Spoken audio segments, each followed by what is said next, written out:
Okay, I don't know why my camera keeps turning off, so I guess this is part two. It goes on the medium flight chips. So what I'll do is I still play it slightly back of center with my hands leading forward. It's basically the exact same thing as that hinge and hold I was talking about for a low chip, except for I'll open my face about halfway. Not the full flat like a flop shot, but about a halfway open face, maybe a slightly open to your target stance.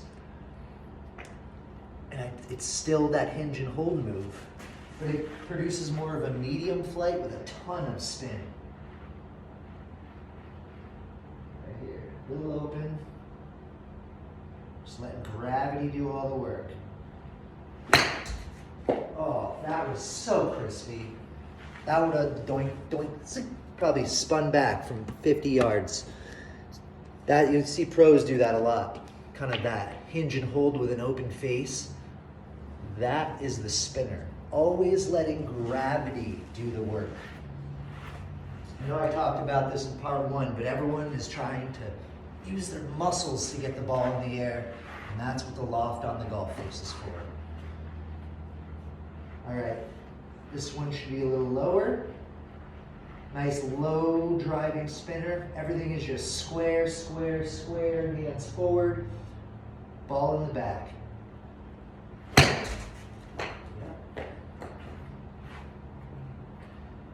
It's really that easy. Learn just the soft, hands forward, bump and run chips. This is a 60 degree. And then, open that face a little bit. It's gonna give you more of a higher flight. Do not start middle with this 90-degree position with your shaft, trying to get back to this same spot. That is a terrible, terrible way to chip. Always keep your hands forward, except for on full flop shots and bunker shots are the exception, where you're trying to get your hands to release in your club head past your hands. Every other shot outside of a bunker and a flop shot, keep your hands ahead of the club, even on chips. Should hit some more floppers. That's the shot everyone likes, flop shots.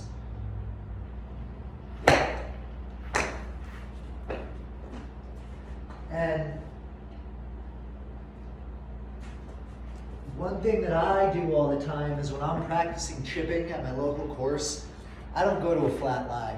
I almost exclusively practice chipping off of a downhill lie. And the secret to downhill lies is you just move everything with the slope. Don't try to fight the slope if it's going this way. Don't try to lean back. Lean with the slope. And to get under the ball, you can flop it. You almost have to hit that little back foot, open face flopper from the downhill lies. I know it's one of the harder chips. That's why I practice the downhill lies. So what I do is keep everything with the slope forward. I don't have a slope here to show you. And I try to keep the club traveling down the slope.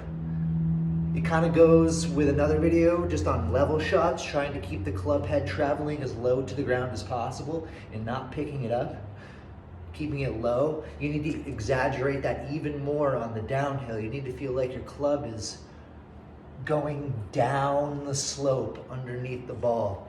And you're gonna wanna open your face, because whatever angle that hill is leaning forward, that's taking loft off. So your standard chip that might come out this high on level ground is gonna be just a super low one off of a downhill lie. That's why you need to play kind of a half flopper from the downhill lies and just let gravity, just let the club fall with gravity. That is the biggest secret, is letting the club do the work. Be amazed how good your short game will be if you just practice letting the club fall and practice with your lead hand. Want some more flop shots that you want? It also helps on these full floppers if I feel like my hands are a little lower through impact. On a full shot, I might be more up here, but on these floppers, I feel like I might take a little bit wider stance and feel like my hands are down here. Obviously that's exaggerated, but that also helps with the floppers and the bunker shots. And they're really not that hard to hit. People, I think, just get intimidated because everyone tells you it's hard to hit. It's hard to hit flop shots. It's hard to hit flop shots. There's no difference between a flop shot and really any other shot. You still got to hit the ball. The only difference is your club face is open. I'm essentially turning my 60-degree wedge into a 90-degree wedge by doing this. And I'm just letting gravity do its thing.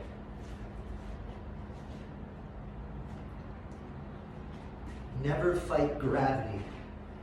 And even on your full swings with a driver, a great tip is to the first inch of your downswing, as soon as you get to the top, feel like gravity is starting your whole first move. You know, don't try to yank from the top. If you can let gravity start your downswing on your full swings, and then pour on the power, you're gonna get a longer backswing, so more power, and you're gonna reserve all that energy and power for the golf ball instead of wasting it early on your first move down. So don't fight gravity. Let gravity be your friend. More flop shots. All day.